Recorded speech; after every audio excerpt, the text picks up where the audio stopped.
વંદે ગુજરાત.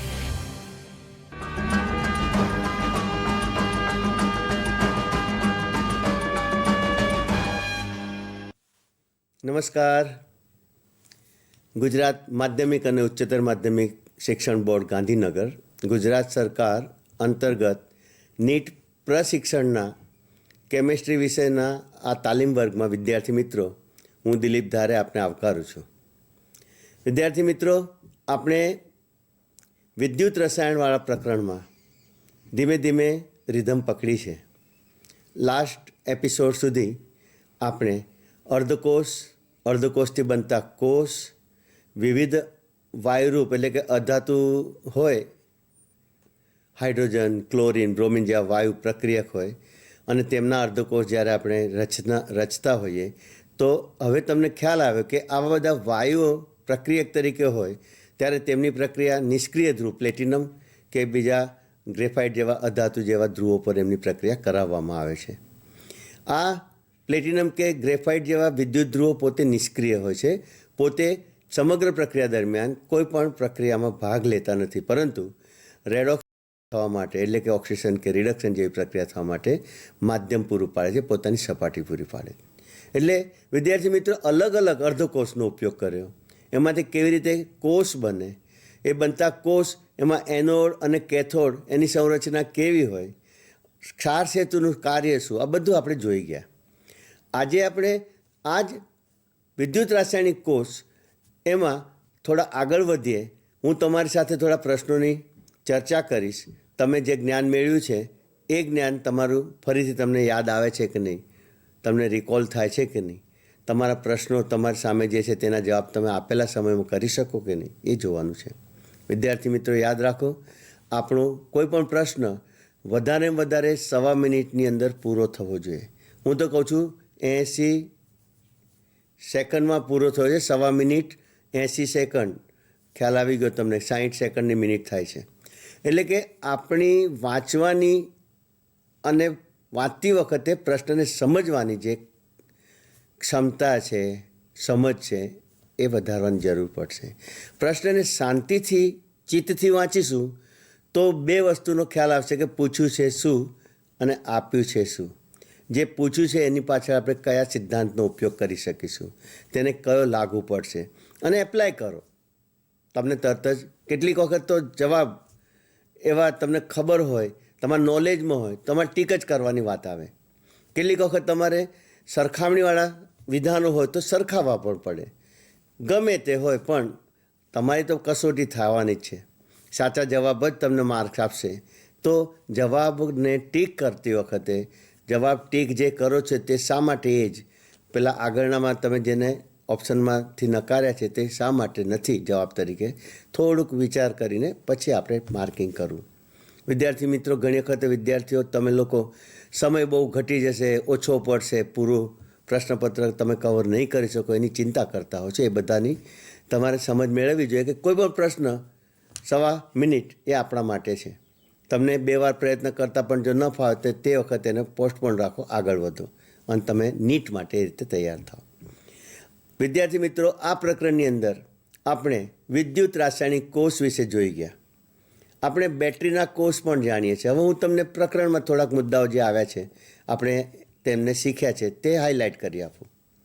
વિદ્યુત રાસાયણિક કોષ જેને બેટરી કહીએ છીએ, એ બેટરી જેમાં વિદ્યુત રાસાયણિક પ્રક્રિયાઓ મુખ્ય પ્રક્રિયાઓ છે અને એ એવી રેડોક્સ પ્રક્રિયાઓ છે કે જેમાં વિદ્યુત રાસાયણિક શક્તિનું વિદ્યુત શક્તિમાં રૂપાંતરણ થતું હોય.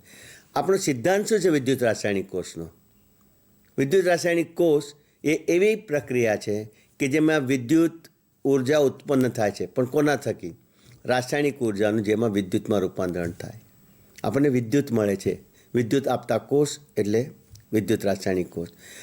આપણે એ જોવાનું છે કે હંમેશા વિદ્યુત રાસાયણિક કોષ સાથે સંકળાયેલી જે કોષ પ્રક્રિયા છે એનો હંમેશા કોષ પોટેન્શિયલ ગ્રેટર દેન 0 હોય, ધન જ હોય.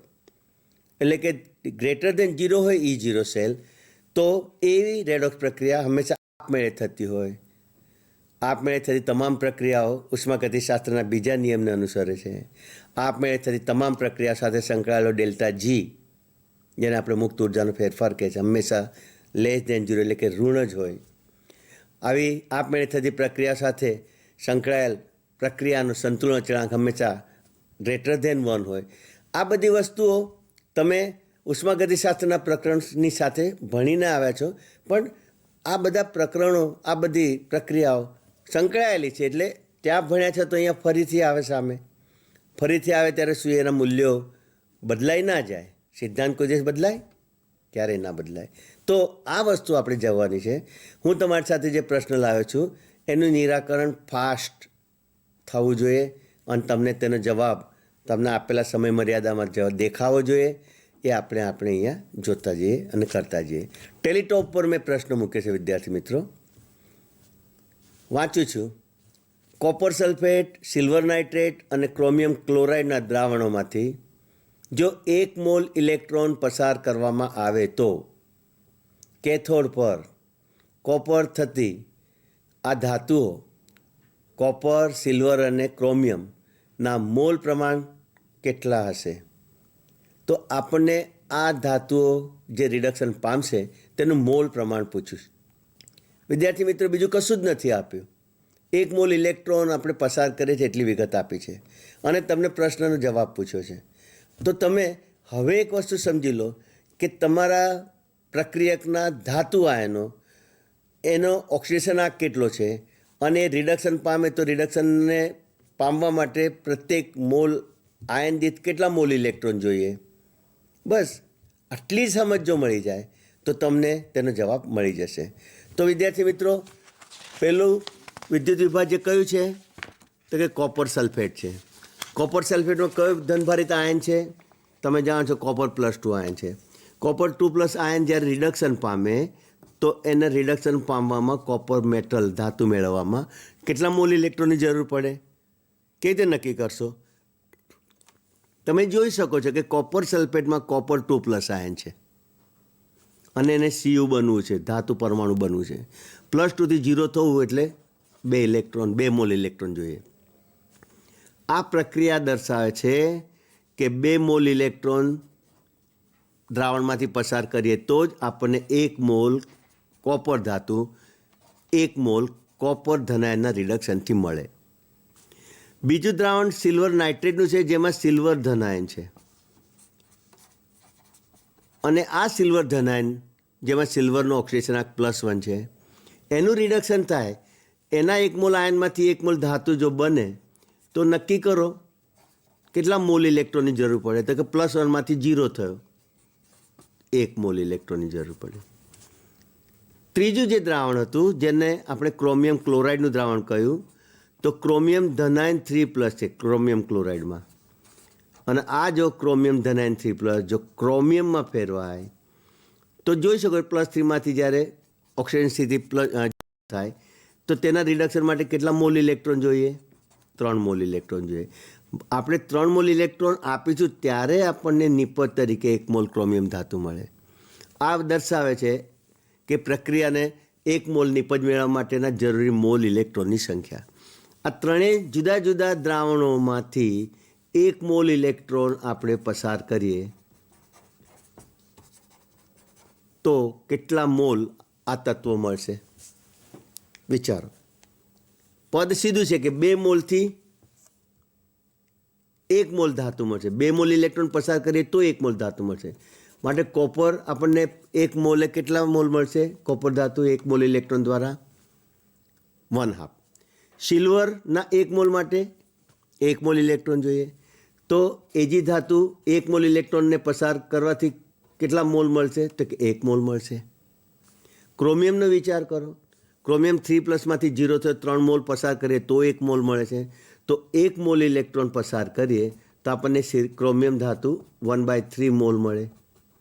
તો આપણી પાસે જે આ અત્યારે પ્રમાણ મળ્યું કોપર, સિલ્વર અને ક્રોમિયમ 1/2, 1/1 અને 1/3 લઘુત્તમ કાઢો અને લઘુત્તમ વડે તમે પ્રમાણ નક્કી કરો. 3, 6, 2 એટલે કે કોપર, સિલ્વર અને ક્રોમિયમ જે મળશે તેનું મોલ પ્રમાણ મળશે પૂર્ણાંકમાં અપૂર્ણાંક પણ આપી શકે તમને કે 1/2 જેમ 1 જેમ 1/3. અહીંયા આપણું આ ફૂલ પ્રમાણ કેટલું બનશે? 3:6:2. એટલે તમને જે પ્રશ્ન પૂછ્યો એ આ ગાણિતિક રીતે તમે સટાસટ જવાબ કરી શકો કે 1 મોલ ઇલેક્ટ્રોન પસાર કરવાથી આ જે તત્વો કોપર, સિલ્વર અને ક્રોમિયમનું મોલ પ્રમાણ કેટલું મળવું જોઈએ? તો તમને હમણાં મોલ પ્રમાણ ગણીને આપ્યું, જેમાં તમને જવાબ શું મળ્યો? 3:6:2. ફરીથી તમારી સામે આ ગણતરી દર્શાવી દઉં, 3:6:2. એટલે આ એક તમને મેં ગણિત સમજાવ્યું, એક ગણતરી સમજાવી. વિદ્યાર્થી મિત્રો, આપણે વિદ્યુત વિભાજન દરમિયાન રાસાયણિક પ્રક્રિયા ધ્રુવો પર કરવા માટે બાહ્ય સ્ત્રોતમાંથી વિદ્યુત પસાર કરીશું. અને જ્યારે વિદ્યુત પસાર કરીશું ત્યારે દ્રાવણમાં મૂકેલા વિદ્યુત ધ્રુવો ઉપર એનોડ ઉપર હંમેશા ઓક્સિડેશન જ થાય અને કેથોડ ઉપર હંમેશા રિડક્શન જ થાય. આ બધા જ ધાતુ આયનો જે રિડક્શન પામીને ધાતુમાં ફેરવાયા તે હંમેશા કેથોડ પર જ તેની પ્રક્રિયા થાય છે. હા, અહીંયા આગળ મેં શબ્દ શું વાપર્યો? વિદ્યુત દાખલ કરી, પરંતુ મેં શબ્દ ફેરાડેમાં તેનો એકમ ના લીધો. વિદ્યુતનો જથ્થો મેં ફેરાડે શબ્દ નથી વાપર્યો. તો ફેરાડેની ઇલેક્ટ્રોન, મોલ ઇલેક્ટ્રોન બેમાં શું ફરક? એ જ વસ્તુ તમારે ધ્યાનમાં રાખવાની કે એક મોલ ઇલેક્ટ્રોન ઋણભારિત છે. આપણે એક મોલ જથ્થો લઈએ છીએ. કેટલા ઇલેક્ટ્રોનની સંખ્યા થાય? તો કે એક મોલમાં 6.022 10⁻23. આટલી સંખ્યાના ઇલેક્ટ્રોનના કુલ ઋણભારનો જથ્થો એટલે કે 1 Faraday. The quantity of electricity on 1 mole electron is equal to the 1 Faraday. એટલે આપણે એક ઇલેક્ટ્રોન પર વીજભાર તમે જાણો છો કે 1.66 10⁻19 કુલમ અને એવોગેડ્રો અંક સાથે ગુણીએ તો રફલી ફૂલ ફિગરમાં આપણને એક્ઝેક્ટ 96500 ના મળે, 96489 એ પ્રકારે આપણને કુલમમાં વેલ્યુ મળે છે.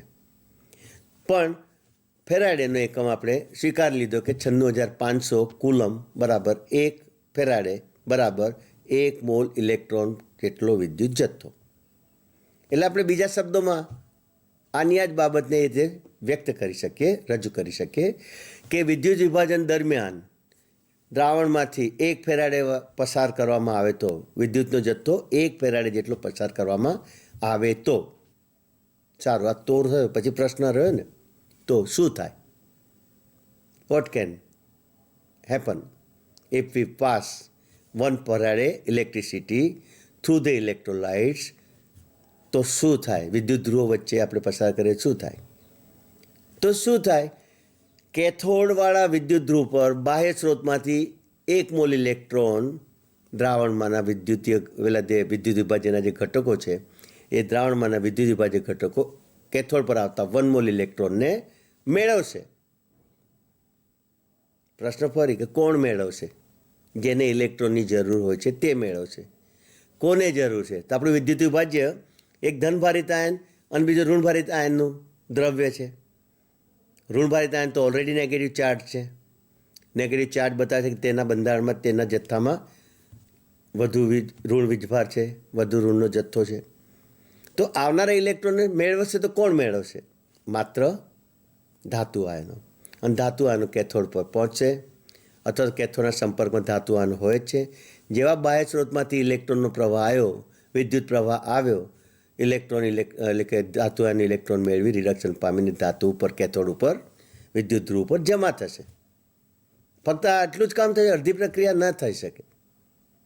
જેમ 1 ફેરાડે વિદ્યુત જથ્થો કેથોડ પર આવીને દ્રાવણમાં દાખલ થયો તો એટલા જ જથ્થાની વિદ્યુત એનોડ પર આપણા દ્રાવણમાંના વિદ્યુત વિભાજનના જે આયનો ઋણભારિત હતા તેઓ એનોડ પર પહોંચી ઇલેક્ટ્રોન ગુમાવીને, ઓક્સિડેશન પામીને એટલા જ જથ્થાની વિદ્યુતને ઓક્સિડેશન પામીને બહાર મોકલે છે. ટૂંકમાં વિદ્યુતનો પૂરો પરિપથ હંમેશા પૂર્ણ થતો હોય છે. તો આથી વાત 1 મોલ ઇલેક્ટ્રોનનો જથ્થો પસાર કરવાથી અથવા તો 1 ફેરાડે વિદ્યુત જથ્થો પસાર કરવાથી. આ વસ્તુ જે મેં તમને કહી એ બહુ જ ક્લિયર કરે છે તમારી બાબતનું નોલેજ કે જેટલો ધનવાળો ધાતુ આયન ઉપર એમાંથી એનો ધાતુ પરમાણુનો એક મોલ જો બનવો હોય તો ઓક્સિજનાકના તફાવત જેટલા ઇલેક્ટ્રોન એણે મેળવવા પડે. ક્રોમિયમ 3+ આયનમાંથી ક્રોમિયમ બન્યો, +3 ઓક્સિજન સ્થિતિ ઘટીને 0 થઈ, તો 3 મોલ ઇલેક્ટ્રોન મેળવ્યા. પણ 3 મોલ ઇલેક્ટ્રોન તરીકે આપણે ભલે કહેતા હોય, પણ વાસ્તવમાં વિદ્યુત જથ્થો આપણે ફેરાડેમાં દર્શાવે છે. તો કેટલા ફેરાડે વિદ્યુત જથ્થો પસાર કરીએ તો આપણને કેથોડ પર ક્રોમિયમ 3+ આયનનું રિડક્શન થઈને 1 મોલ ક્રોમિયમ મળે. વિદ્યાર્થી મિત્રો, 1 મોલ ક્રોમિયમ એનો પરમાણુ ભાર 52 ગ્રામ છે. તો જ્યારે 3 ફેરાડે વિદ્યુત જથ્થો પસાર કરીએ અને કોષની ક્ષમતા 100% હોય તો we must get the 52 gram, that is 1 mall of chromium metal on cathode. આ એક વાત મેં તમારી સાથે ચર્ચા કરી. તો હવે આપણે બીજા પ્રશ્નને જોઈએ કે એમાં શું મજાની વાત છે. Come on to the ટેલિટોપ.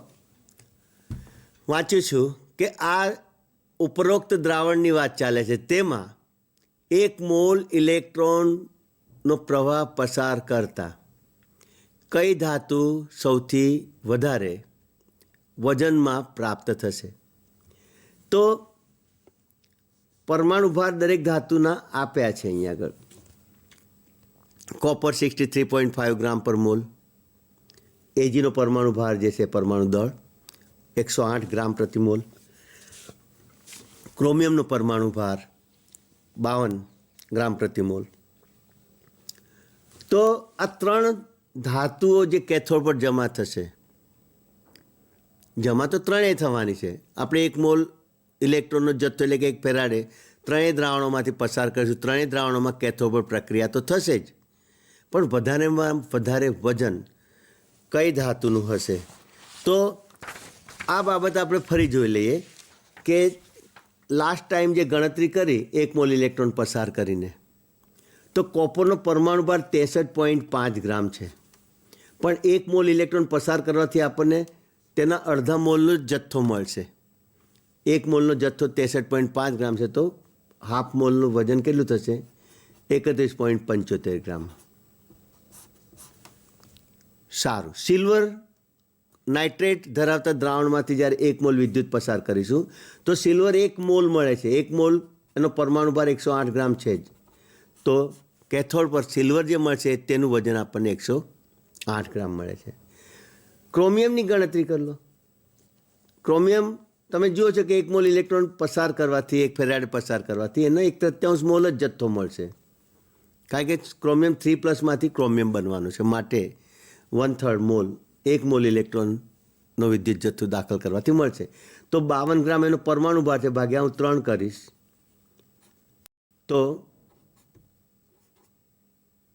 17.33 ગ્રામ આપણને ક્રોમિયમ ધાતુ મળશે.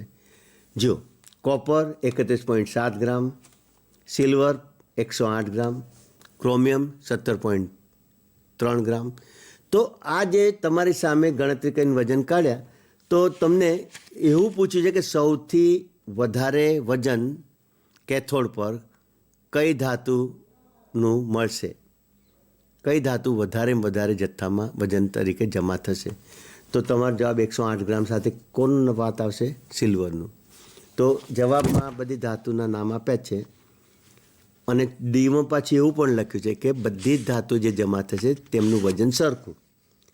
તો હંમેશા અહીંયા યાદ રાખવું પડશે કે આ તત્વયોગ મિતીય જે છે એમાં આપણે ખાસ જોવું પડે તુલ્યાંક સરખા મળે. આપણને તેના તુલ્યભારના પ્રમાણમાં વજન એક સરખું મળે, મોલના સંદર્ભે નહીં. તો સૌથી વધારે વજન આપણને સિલ્વર ધાતુનું મળશે. તો આ 2 પ્રશ્નોની ચર્ચા કરી આપણે. સવારે જે ચર્ચા કરી ગયા એની સાથે જ આ બધી બાબતો હું તમારી સાથે ચર્ચામાં લઉં છું. તમારી સામે ટેલિટોપ પર હવે બીજા પ્રશ્ન મેં મૂક્યો છે અને આ તમે વાંચો અને નક્કી કરો તમારો જવાબ. કઈ પરિસ્થિતિમાં વિદ્યુત રાસાયણિક કોષની કોષ પ્રક્રિયા આપમેળે થશે? હવે વિદ્યુત રાસાયણિક કોષ છે એની કોષ પ્રક્રિયા હંમેશા આપમેળે જ થાય છે. તો આપમેળે થતી તમામ પ્રક્રિયાઓ સાથે, તમામ રેડોક્સ પ્રક્રિયાઓ સાથે તે કોષ પ્રક્રિયાના સેલ પોટેન્શિયલના મૂલ્યો, વિદ્યુત રાસાયણિક કોષનું મૂલ્ય જેને E0 સેલથી બતાવ્યું છે તે કેવું હોવું જોઈએ? તેની એ પ્રક્રિયા સાથે સંકળાયેલ મુક્ત ઉર્જાનો ફેરફાર ડેલ્ટા જી એનું મૂલ્ય કઈ ટાઈપનું કેવું હોવું જોઈએ? અને સંતુલન અચળાંક કેસીનું મૂલ્ય કેવું હોવું જોઈએ? આ બાબતો તમારે અહીંયા વિચારવાની છે. તો આ મૂકેલો પ્રશ્ન ફક્ત આટલું લખવાથી વિદ્યુત રાસાયણિક કોષની પ્રક્રિયા માટે આટલું લખીએ એટલે આપણા વિદ્યુત રસાયણવાળા પ્રકરણનો પ્રશ્ન બની ગયો. અને આનો આ જ પ્રશ્ન ઉષ્માગતિશાસ્ત્રમાં પણ પૂછી શકાય. કારણ કે જ્યારે ડેલ્ટા જીની વાત આવે ત્યારે ડેલ્ટા જી સાથે ઉષ્માગતિશાસ્ત્રમાં આપણે ભણ્યા છીએ કે delta G0 is equal two minus NF E0. A E0 cell પણ હોઈ શકે ને E0 અર્ધ પ્રક્રિયાનો પોટેન્શિયલ પણ હોઈ શકે. પણ આ એનો સંબંધ છે. અને એનો બીજો સંબંધ આપણે જાણીએ છીએ કે પ્રક્રિયાનો સંતુલન અચળાંક જે છે કેસી એની સાથે સંબંધ છે -2.303 RT log K. LNમાં મૂકો તો -RT ln K અથવા કેસી. તમને પ્રશ્ન છે કે પ્રક્રમ જો આપમેળે થતો હોય તો, એટલે કે પ્રક્રિયા આપમેળે થતી હોય તો બોલો તો ડેલ્ટા જીનું મૂલ્ય કેવું હોવું જોઈએ? ઋણ હોય તો જ થાય આપમેળે. કારણ કે ઉષ્માગતિશાસ્ત્રનો બીજો નિયમ છે, તમામ આપમેળે થતી પ્રક્રિયાઓ માટે પ્રણાલીની મુક્ત ઉર્જાનો ફેરફાર ઋણ હોય છે, એટલે કે <0 હોય છે. આ બધું એકનું એક જ છે. <0 એટલે ઋણ, 0 એટલે 0 અને <0 એટલે ધન. ઓકે, હવે આના મૂલ્યને ઋણ કરવા માટે આ ડેલ્ટા જી બરાબર -NF E0 સેલ હોય તો ડેલ્ટા જી બરાબર +NF E0 સેલ હોય. એટલે કે E0 સેલ કોષનો પોટેન્શિયલ ઓલવેઝ ધન હોય, ઓલવેઝ <0 હોય. અને ત્રીજી વાત, જે રીતે આ આપણે જોયું કે E0 સેલ, આ ડેલ્ટા જી ઋણ છે ત્યારે E0 સેલ ધન બન્યો. તો ડેલ્ટા જી જ્યારે ઋણ હોય ત્યારે આપણા આ સમીકરણમાં કેસીનું મૂલ્ય ઓલવેઝ <1 થાય. હવે તમને એમ થાય કે કેસીનું મૂલ્ય <0 કેમ ના કહ્યું, કેમ <1 કર્યું? કારણ કે કેસી વાસ્તવમાં ગુણોત્તર છે. સંતુલને કે આપેલી પ્રક્રિયામાં ક્યુસી જે હોય ને, તો નિપજોની સાંદ્રતા અને પ્રક્રિયકોની સાંદ્રતાનો ગુણોત્તર છે. અને આ ગુણોત્તર જ્યારે 1 બને તો પ્રક્રિયા સંતુલનમાં આવી જાય. અને જ્યારે પ્રક્રિયા સંતુલનમાં આવી જાય ત્યારે જે કોઈ કોષ હોય એનું પોટેન્શિયલ E0 સેલનું મૂલ્ય 0 થઈ જાય. તો ડેલ્ટા જી પણ 0 થઈ જાય. તો delta G is equal to 0, તો કે E cell is equal to 0. Delta G is equal to 0 તો E cell is equal to 0 અને K ઇઝ ઇક્વલ ટુ 1 થઈ જાય. પણ આપમેળે થતા પ્રક્રમમાં ડેલ્ટા જી હંમેશા ઋણ, તો E0 સેલ હંમેશા ધન <0 અને કેસી ઓલવેઝ <1 થાય.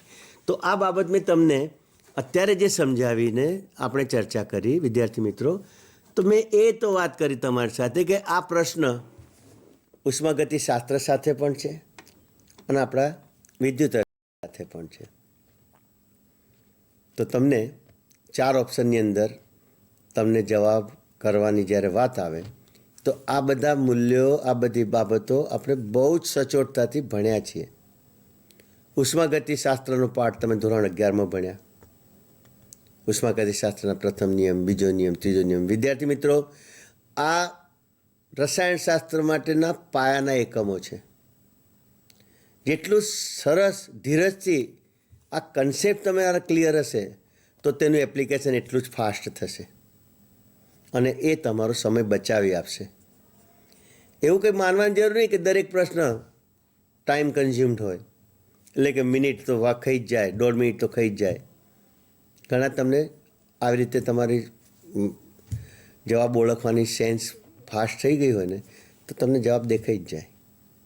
તો આ જે જવાબ છે ટેલિટોપ પર ફરી જુઓ તો જુઓ, ડેલ્ટા એટલે કે ઈ સેલ 0 ગ્રેટર દેન 0 એટલે કે ચાલે, બરાબર છે, આપમેળે થઈ શકે. પણ આ ગ્રેટર દેન 0 તો ડેલ્ટા જી એ ઋણ જ હોવું જોઈએ, પણ ડેલ્ટા જી ગ્રેટર દેન 0 એટલે આપણો આ ઓપ્શન ઓટોમેટિક ખોટું થઈ ગયો. બીજા ઓપ્શનમાં જુઓ, ડેલ્ટા એટલે કે ઈ સેલ ગ્રેટર દેન 0 છે, હા. ડેલ્ટા G0 લેસ દેન 0 એટલે કે નેગેટિવ છે, તો કે હા. પણ KC ઇઝ ઇક્વલ ટુ 1 છે, એટલે ફરી આ જવાબ આપણા માટે લાગુ પડતો નથી. કેમ? વિચારો કેમ? તો KC 1 હોય તો સંતુલન સ્થિતિ થઈ, અને સંતુલન સ્થિતિ થઈ તો ડેલ્ટા G પણ 0 થાય અને કોષ વિદ્યુત આપતો બંધ થઈ જાય. E0 cell can not become 0 કારણ કે સ્ટાન્ડર્ડ મૂલ્ય છે, પણ E cell is than after becomes 0. ફરીથી કહું છું કે E0 મૂકીએ ને એટલે તે છે તે કોષની પ્રમાણિત થયેલા કોષના પોટેન્શિયલનું મૂલ્ય, પ્રમાણિત પોટેન્શિયલનું મૂલ્ય છે. પણ જ્યારે સંતુલન સ્થિતિ સ્થપાય ત્યારે તે કોષ આપણને વિદ્યુત આપતો બંધ થઈ જાય, એટલે એને કોષ પોટેન્શિયલ ઈ સેલ જે થશે ને એનું મૂલ્ય 0 થઈ જશે. હું તમારી અમુક બાબતોમાં વધુ ચોખવટ કરવા માગું છું કે તમે બધાનું અર્થઘટન એક સરખું ના કરી લો. Okay, this answer is not acceptable. Look this option કે E0 cell is greater than 0, yes. Delta G0 is less than 0, negative છે એટલે કે યસ. અને KC ગ્રેટર દેન, તો આપણો જવાબ આ છે. હજુ જોઈ લો ચોથામાં, તો કે E0 સેલ લેસ દેન 0, જે વિદ્યુત રાસાયણિક પ્રક્રિયામાં આપેલી પ્રક્રિયાનો સેલ પોટેન્શિયલ નેગેટિવ હોય, ઋણ હોય, તેવી પ્રક્રિયા ક્યારે આપમેળે થાય નહીં. પુરોગામી દિશામાં તેવી પ્રક્રિયાઓ ક્યારે આપમેળે થાય નહીં, પરંતુ પ્રતિગામી પ્રક્રિયાઓ આપમેળે. આપણે ત્યાં પુરોગામીની વાત, એટલે આ પણ આપણા માટે એપ્લાઇડ નથી. હવે નેક્સ્ટ પ્રશ્ન. વિદ્યાર્થી મિત્રો, આ જે પ્રશ્ન છે એ પ્રશ્ન આપણે ગયા એપિસોડની અંદર મેં તમને વિદ્યુત રાસાયણિક કોષની સંરચના દર્શાવીને શીખવ્યો છે. વિદ્યુત રાસાયણિક કોષમાં તેની તમામ બાબતોને જુદા જુદા એપ્રેટસમાં કોષ દર્શાવીને એની ચર્ચા કરી છે. એટલે આ ચર્ચાની અંદર આપણે એ પણ શીખ્યા કે જેમ કે મેં તમારી સાથે ચર્ચામાં બહુ સારો એક સેલ ક્લોરિન અને બ્રોમિનને જોડતો અર્ધકોષ, એટલે કે બ્રોમિનનો અર્ધકોષ અને ક્લોરિનનો અર્ધકોષ, એ બેને જોડીને મેં કોષ જે રચ્યો હતો તેની ચર્ચા કરી હતી. જ્યારે તેનું સાંકેતિક નિરૂપણ કર્યું ને એમાં મેં બહુ જ ભારપૂર્વક કહેલું કે ક્ષાર સેતુ માટેની જે બે ઊભી લીટી બે અર્ધકોષની વચ્ચે આપણે મૂકીએ છીએ, જે ક્ષાર સેતુના હાજરીનું પ્રેઝન્ટેશન કરે છે, સંકેતન. તો આ સંકેતમાં અર્ધકોષની વચ્ચે રહેલો ક્ષાર સેતુ એ કોના સંપર્કમાં રહેશે? તો કે આપણા વિદ્યુત રાસાયણિક કોષના જે વિદ્યુત વિભાજનના જે સક્રિય આયનો છે તેના જ સંપર્કમાં હોય છે. એટલે તમને મેં આપેલી પ્રક્રિયામાં ક્લોરિન ઓક્સિડેશન કરતા તરીકે, એટલે કે રિડક્શન પામવામાં પ્રબળ છે, એનો પોટેન્શિયલ મેં આપ્યો તો 1.36 volt, Cl2 give Cl negative ion, જેનો રિડક્શન પોટેન્શિયલ વધારે તે કેથોડ જ હોય. એનું વિદ્યુત રાસાયણિક કોષમાં આપણે જમણી બાજુ જ આપણે એનું નિર્દેશન કરતા હોઈએ. એનો અર્થ કે બ્રોમિનના રિડક્શન પોટેન્શિયલનું મૂલ્ય 1.1 વોલ્ટ જેટલું જે હતું, તો એને આપણે એનોડ તરીકે લઈ ગયા. બંને વાયુ વિદ્યુત ધ્રુવ છે, બંનેના ધ્રુવો આપણે જે વાપરીશું તે નિષ્ક્રિય પ્લેટિનમના ધ્રુવ વાપરીશું. એટલે આવી સરસ વાત મેં તમારી સાથે ચર્ચામાં લીધી હતી. એ તમને આ હું તમારી સામે જે પ્રશ્ન મૂકું છું એમાં રિફ્લેક્ટ થાય છે અને તમારે નક્કી કરવાનું છે કે એમાં દર્શાવેલા સાંકેતિક નિરૂપણ જે છે કોષના એ પૈકીનું કયું નિરૂપણ સાચું છે. ફરીથી કહું છું, તમને બે અર્ધકોષની વિગતો આપી છે, પોટેન્શિયલના મૂલ્યો આપ્યા છે. મૂલ્યો ઉપર તમે જેનો રિડક્શન પોટેન્શિયલ વધારે તે કેથોડ છે, ઓછો છે તે એનોડ છે, એ પણ જાણી લેશો. પણ સાંકેતિક નિરૂપણમાં આપેલા નિરૂપણોમાંથી ABCDમાંથી કયું સાચું છે એ તમારે નક્કી કરવાનું છે. મેં તમને એ પ્રશ્નનું જે બેઝિક છે એ તમને કહી દીધું છે. Now let us take the interest in the question please. જુઓ તો આ કોષ પ્રક્રિયા આપે છે. Ferric ion plus I- ion gives ferrous ion and I2. વિદ્યાર્થી મિત્રો, આ જે રેડોક્સ પ્રક્રિયા જે છે એમાં ફેરિક આયનના રિડક્શનની જે અર્ધ પ્રક્રિયા છે તેનો પોટેન્શિયલ 0.77 વોલ્ટ છે અને આયોડાઇડ આયનમાંથી I2 બને છે, એટલે કે I2ના રિડક્શન પોટેન્શિયલનું મૂલ્ય 0.54 વોલ્ટ છે. આ બેમાં તમને કોનું મોટું મૂલ્ય દેખાય રિડક્શન પોટેન્શિયલનું? મને તો આ દેખાય છે, તમને પણ દેખાય છે. તો તે અર્ધકોષ હંમેશા કેથોડ હશે. તે અર્ધકોષ હંમેશા કેથોડ હશે અને કેથોડમાં જે રિડક્શન થશે, ચલો એ કોનું રિડક્શન થશે વિદ્યાર્થી મિત્રો? ફેરિક આયનનું. તો આ જે ફેરિક આયન મેં સર્કલ કર્યું એ જ આપણા વિદ્યુત વિભાજ્યનું સક્રિય આયન ગણાશે, કારણ કે એ રિડક્શન પામશે તો ફેરસ બનવાનું છે, નહીં તો નહીં બનવાનું. ચલો અડધી વાત પૂરી થઈ ગઈ. આ કેથોડ બનશે. ક્ષાર સેતુ જે મૂક્યો છે તેની જમણી બાજુ મારે આને શોધવાનું, તો આને મારે ડાબી બાજુ શોધવાનું. એક જડી ગયો બીજો મળી જ ગયો. અને ક્ષાર સેતુને જોઈને નક્કી કરો કે ક્ષાર સેતુ હંમેશા વિદ્યુત વિભાજનના બે દ્રાવણોને જોડવાનું કામ કરે છે. તો બે વિદ્યુત વિભાજનને જોડવાનું કામ જે ક્ષાર સેતુ કરે છે, તો ક્ષાર સેતુની બંને બાજુએ સક્રિય આયનો હોવા જોઈએ. તો આ સક્રિય આયનો દર્શાવતો અને સાચું સાંકેતિક કોષનું નિરૂપણ કરતો હોય તે કોષ કયો છે? તો એમાં જુઓ, ક્ષાર સેતુ આ રહ્યો. ઓકે, ડાબી બાજુ જુઓ, કયો અર્ધકોષ છે? Ferrous gives ferric. અહીંયા જે બતાવે ને ગીવ્સ છે, આ પ્રક્રિયક છે, આ નિપજ છે. પણ આપણે અહીંયા જોઈ ગયા કે જેનો પોટેન્શિયલ વધારે છે તે જ કેથોડ હોય, એ એનોડ તો હોઈ જ ના શકે. એટલે આપણે આ જગ્યાએ આટલી સમજ મેળવ્યા પછી બીજું જોવાનું રહેતું નથી. ઓકે, તો બાકીના ત્રણમાં તમને આયોડિન જે ખરેખર એનોડ છે 3 આપ્યા છે. આપણો જવાબ આપણે 3માંથી સાચો છે શોધવાનો છે. તો ક્ષાર સેતુની એક બાજુએ આયોડાઇડ આયન છે, બીજી બાજુ ફેરિક આયન છે, તે આપણો સાચો જવાબ થાય. તે આપણો સાચો જવાબ થાય.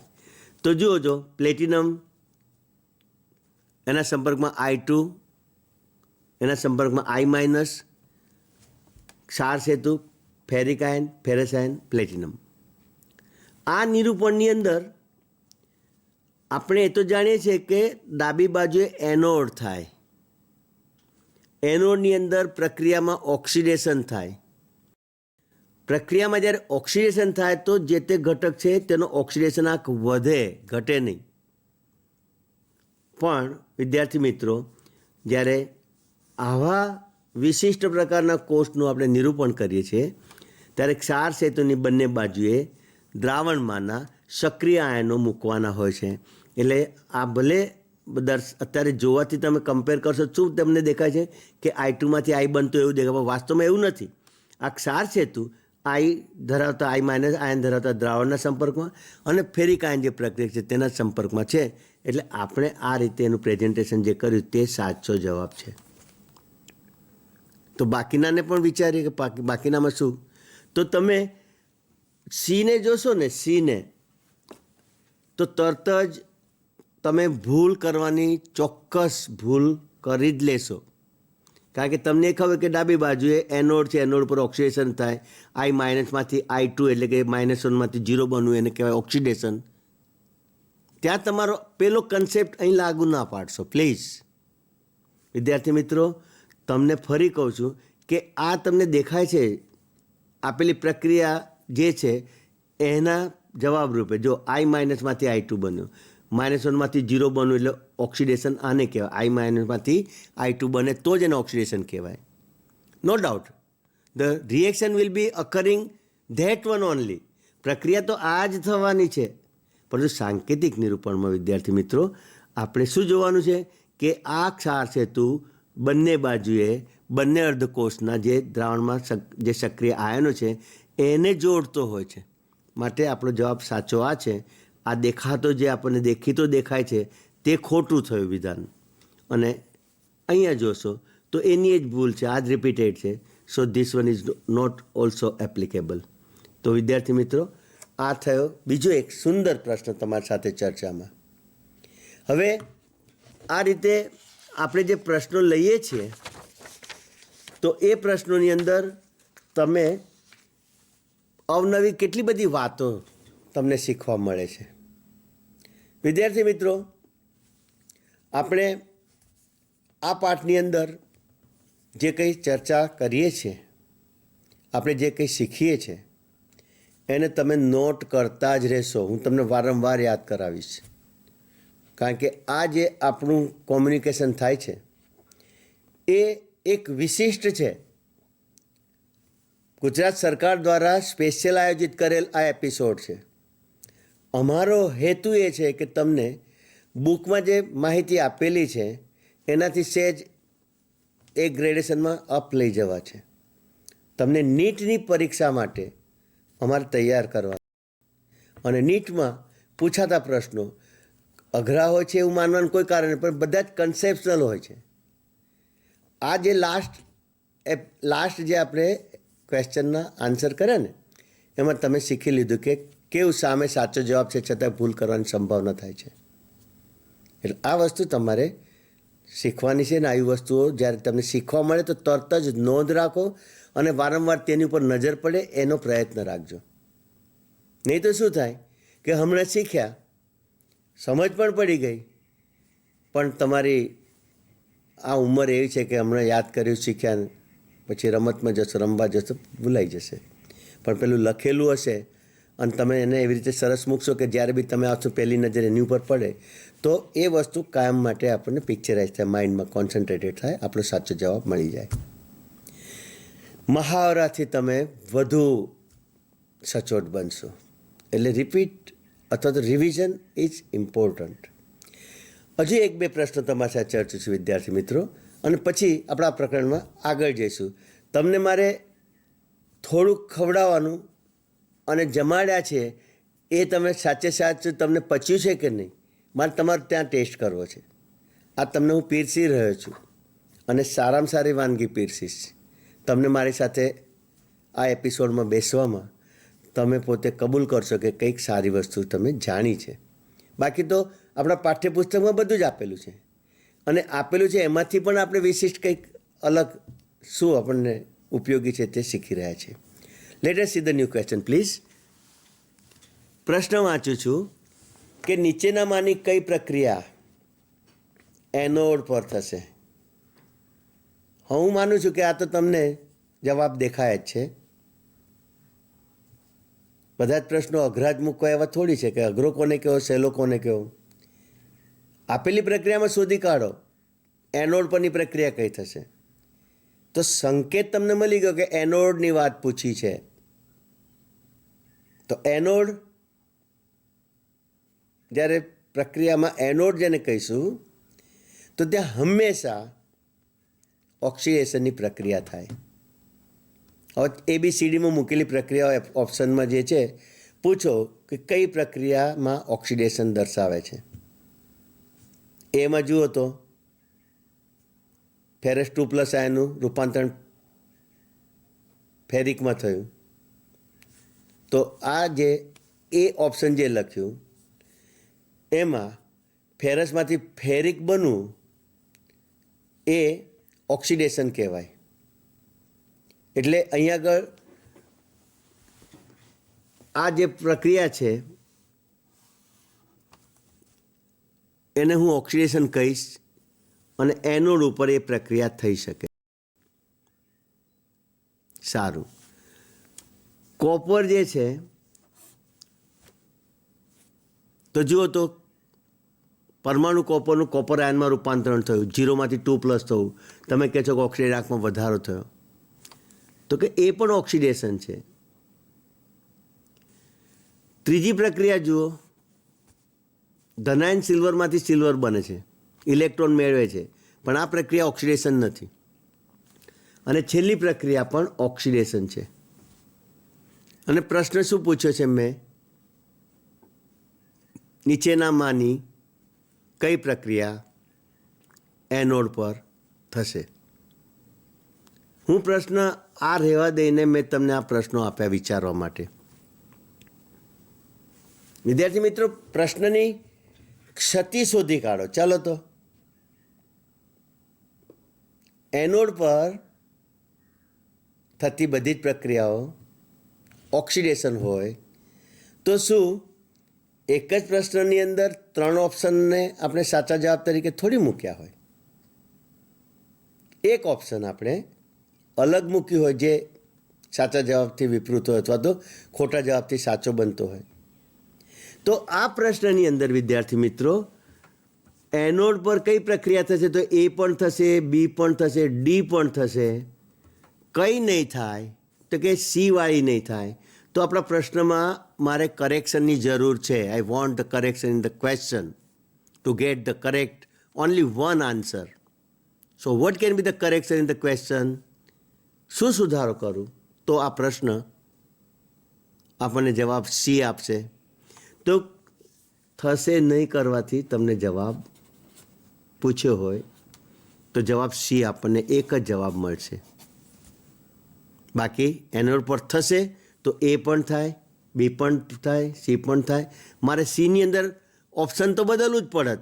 કાં તો પ્રશ્ન બદલું, કાં તો ઓપ્શન બદલું. અને જો ઓપ્શન બદલવાની વાત આવી હોત, આ મેં ના બદલ્યું હોત, નહીં ના કર્યું હોત, તો અહીંયા મારે લખવું પડ્યું હોત કે એ, બી અને ડી બધી જ. તો તમને સમજમાં આ વિગત આવી હશે. એવી જ એની નીચેના પ્રશ્નનો તમે અભ્યાસ કરો અને જવાબ શોધવાનો પ્રયત્ન કરો. તમને વિદ્યાર્થી મિત્રો ખબર છે કે લોખંડ ખૂબ જ સક્રિય ધાતુ છે અને આપણે બાંધકામથી માંડીને મજબૂતાઈ માટે બારી, બારણા, સળિયા, મકાનના ઉપરના પતરા, આ બધું જ લોખંડ એનો ઉપયોગ આપણે કરતા હોઈએ. પણ એટલી તેની મજબૂતાઈ છે ને તેટલી જ તેની ડ્રોબેક પણ છે, તેમાં ખામી પણ છે, ક્ષતિ પણ છે. અતિ ઝડપથી તેનું ક્ષારણ થાય છે, તેની પર કાટ લાગે છે. નો ડાઉટ કે ક્ષારણની પ્રક્રિયા ફાસ્ટ નથી. આપણે રાસાયણિક ગતિકીમાં જુદી જુદી પ્રક્રિયાઓના પ્રકાર ભણ્યા. અતિ ફાસ્ટ થતી પ્રક્રિયા. અતિ ફાસ્ટ એટલે નેનો સેકન્ડમાં પૂર્ણ થતી પ્રક્રિયા. ખબર છે ને કઈ પ્રક્રિયાઓ છે? જે પ્રક્રિયાઓ આયનિક છે તે પ્રક્રિયાઓ અતિશય ફાસ્ટ છે, નેનો સેકન્ડમાં પૂરી થાય. દાખલા તરીકે એસિડનું બેઝ વડે તટસ્થીકરણ થવું અથવા બીજા કોઈ પણ આયન એક્સચેન્જની પ્રક્રિયા. આ બધી જ પ્રક્રિયા આયનિક પ્રક્રિયા અતિશય ઝડપી. ફરી પ્રશ્ન કે સાથી ઝડપી. તો વિદ્યાર્થી મિત્રો, હું મારો વિષયાંતર કરીને એનામાં ચર્ચા લઉં કે? પણ હવે પ્રશ્નો ઉપાડે છે તો હું પૂરો પણ કરીશ અને we will be again on the question. હા વિદ્યાર્થી મિત્રો, આ ક્વેશ્ચનને અહીં પોસ્ટપોન કરું છું. પહેલી વાત ચર્ચામાં લઈ લઉં કે અતિશય ઝડપી પ્રક્રિયા ક્યારે હોય? કે જો પ્રક્રિયા સાથે સંકળાયેલ સક્રિયકરણ ઉર્જા, જે અવરોધક પરિબળ છે, સૌથી ઓછી હોય તે પ્રક્રિયા અતિશય ઝડપી. એટલે મારે તમને પ્રશ્ન કરવાનો હોય કે આયનિક નીચેનામાંથી કઈ રાસાયણિક પ્રક્રિયાનો વેગ અતિશય ઝડપી છે? બીજા શબ્દોમાં પ્રશ્ન મૂકવો હોય તો કે NaCl plus AgNO3 gives AgCl plus NaNO3 આ પ્રક્રિયા ખૂબ જ ઝડપથી થાય છે, તેના માટે કયું પરિબળ જવાબદાર છે? એટલે પછી ABCDમાં મારે લખવાનું કે સક્રિયકરણ ઉર્જાનું મૂલ્ય વધારે, પ્રક્રિયાનું જરૂરી તાપમાન નીચા તાપમાને શક્ય છે, આમ ગમે તેમ ચારું એક જવાબ સાચો આપવો પડવાનો હતો અને તે છે સંકળાયેલી સક્રિયકરણ ઉર્જાનું મૂલ્ય અતિશય નીચું છે. તો અહીંયા આગળ આપમેળે થતી પ્રક્રિયાઓમાં પણ જે લોખંડનું ક્ષારણ છે, લોખંડનું ક્ષારણ હવામાંના ઓક્સિજન વડે થાય છે, પરંતુ ભેજની હાજરીમાં થાય છે. માધ્યમ તો જોઈએ ને, ક્ષાર સેતુ, આયનના વહન માટે ક્ષાર સેતુ જ જોઈએ. તો જળબિંદુ જે લોખંડની સપાટી પર સ્થાપિત થશે ને, એના સંપર્કમાં એને ઓક્સિજન પેલા લોખંડના પરમાણુ Feમાંથી ઇલેક્ટ્રોન મેળવશે. Fe પરમાણુ તરત જ ઓક્સિડેશન પામશે કારણ કે સક્રિય છે. પોટેન્શિયલ મૂલ્ય, રિડક્શન પોટેન્શિયલનું મૂલ્ય નીચું છે, -0.44 વોલ્ટ છે, માટે ઓક્સિજનકર્તા તરીકે પ્રબળ છે ધાતુ. Fe તરત જ ઓક્સિજન પામશે અને ફેરસ બનશે. મારો કહેવાનો મતલબ કે આ રીતે લોખંડનું ક્ષારણ ખૂબ ઝડપથી થાય છે અને આપણે આ સિઝનમાં નવા એકદમ ફ્રેશ પતરા મસ્ત ફિટ કર્યા હોય, એક વરસાદની સિઝન જાય ને બીજી સિઝનમાં જ્યારે એ જ પતરા ઉપર નજર કરીએ તો એ તપકીરા રંગનું આવરણ એની ઉપર આચ્છાદિત થઈ ગયું હોય, કાટ લાગી ગયો હોય. કાટ લાગવાની પ્રક્રિયામાં આયનનું ખૂબ ક્ષારણ થાય છે. કાટ લાગવું એને જ ક્ષારણ કહેવાય. અટકાવવા માટે શું કરીએ છીએ? What we do the remedy? તો લોખંડની સપાટી ઉપર તેનાથી વધુ જેનો ઓક્સિજન પોટેન્શિયલ વધુ હોય તેવી ધાતુનું આવરણ લગાડવામાં આવે. હવે સમજવાની વાત છે, મેં શબ્દ વાપર્યો ઓક્સિડેશન પોટેન્શિયલ. જેનો ઓક્સિજન પોટેન્શિયલ વધારે તેવી ધાતુનું લેયર લગાડવામાં આવે. જે આયર્ન છે એના ઓક્સિજન પોટેન્શિયલ 0.44 વોલ્ટ છે, એની સામે ઝીંકના ઓક્સિજન પોટેન્શિયલનું મૂલ્ય 0.76 વોલ્ટ છે. આપણે તો કયા કન્વેન્શનથી જઈએ છીએ? રિડક્શન પોટેન્શિયલના. કંઈ નહીં, રિડક્શન પોટેન્શિયલનું વેલ્યુમાં જેનો રિડક્શન પોટેન્શિયલ ઓછો તેવી ધાતુ ઓક્સિડેશન પામવામાં પ્રબળ.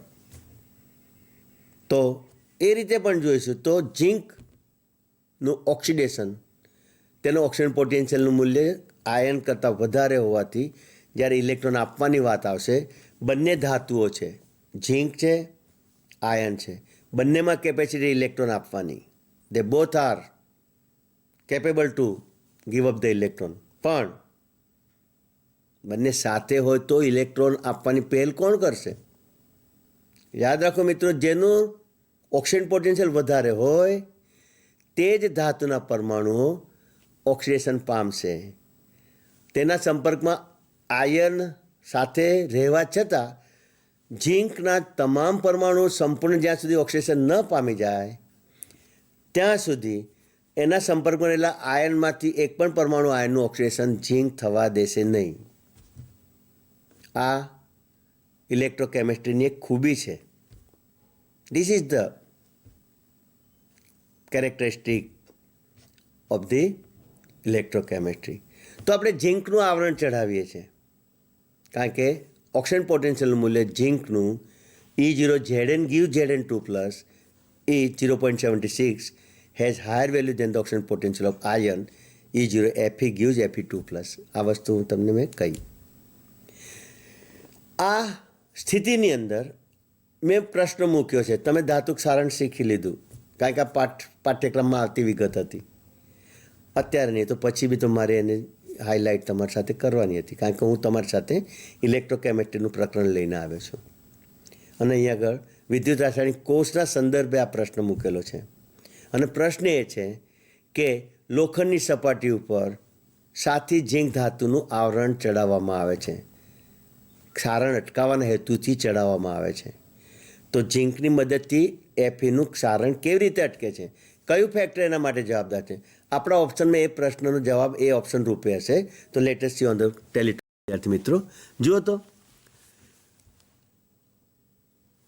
આ જે પ્રશ્ન છે કે ઝીંક ધાતુનું ચડાવેલું લોખંડની સપાટી પરનું આવરણ લોખંડનું ક્ષારણ અટકાવે છે, કારણ કે હવે અહીંયા જો આ રિડક્શન પોટેન્શિયલ આપ્યા છે, અહીંયા રિડક્શન પોટેન્શિયલની વેલ્યુ આપેલી છે. તો આ બેને સરખાવો, કારણ એમાં છે, પણ આ રીતે જો ઝીંકના રિડક્શન પોટેન્શિયલનું મૂલ્ય આયર્નના રિડક્શન પોટેન્શિયલ કરતાં વધારે હોય તો બેમાંથી કોનું ઓક્સિડેશન ઝડપથી થશે? કોનું ઝડપથી ઓક્સિડેશન થશે કહો તો? તો રિડક્શન પોટેન્શિયલ 0.76 વોલ્ટ છે. કોનું? ઝીંકનું. આયર્નનું 0.44 વોલ્ટ છે. આ બેના મૂલ્યોને સરખાવો. આ -0.76 વોલ્ટ છે, આ -0.44 વોલ્ટ છે. તો બેમાંથી મોટું કોનું છે? મોટું આયર્નનું છે. એટલે કે આ વચ્ચેની નિશાની જે મૂકી છે તે સાચી નથી. ઉલટાઈ જાય તો જ ધાતુ ઝીંક એ લોખંડનું રક્ષણ કરી શકે. અને હવે એ આપેલું છે જો E0 Zn2 plus gives Zn. આ રિડક્શન પોટેન્શિયલ ઝીંકનું જે છે એ આયર્ન 2 પ્લસના રિડક્શન પોટેન્શિયલ કરતાં ઓછું મૂલ્ય ધરાવે છે. માટે ઝીંક ધાતુ પ્રબળ ઓક્સિડેશન કરતા તરીકે વર્તીને આ જે આયર્ન છે એના પરમાણુઓનું ઓક્સિડેશન થતું અટકાવે છે. આપણો જવાબ અહીંયા જ છે.